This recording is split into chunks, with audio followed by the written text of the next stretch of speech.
Inkokheli zenhlanganiso zikaZulu labalwela amalungelo oluntu bezihlangene namhlanje eJohannesburg ngenjongo yokuthola isombululo enhlutsheni eziningi ezibhekane leZimbabwe.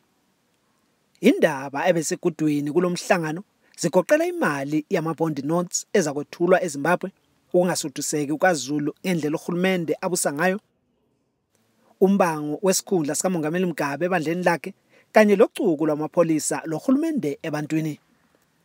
Izikhulumi zonke ezethule inkulumo yazo kulomhlangano zikhuthaze izizalwane zeZimbabwe ukuthi zisukume zibonise uhulumende weZANU-PF ukuthi sezihlupheke kwanela sezifuna inkululeko. AbeZimbabwe laba bethule ukuthukuthela okukhulu ngenyathelo kahulumende lokuqhubekela phambili ngenhlelo zamabond notes okuyinto abathi izahle icobodise umnotho welizwe. Esethula inkulumo yakhe kulomhlangano ingcithi kwezombusazwe umnumzana Phedzisai Ruhanya uthe uhlupho olukhulu okufanele lulwiswe eZimbabwe inkohlakalo yalabo abahulumende.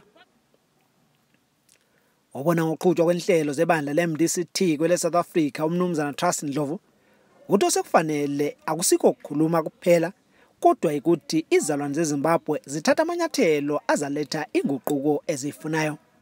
Umgabe ZANU-PF nesystem uma kungaphuma lezo zinto lezo kungaphela konke lokhu indlala nokuswela imali nokuthi nendaba yama-bond notes ngeke sakhuluma ngayo ngoba inflation lesikhuluma ngayo idalwe ngesimo sombuso esilawo eZimbabwe.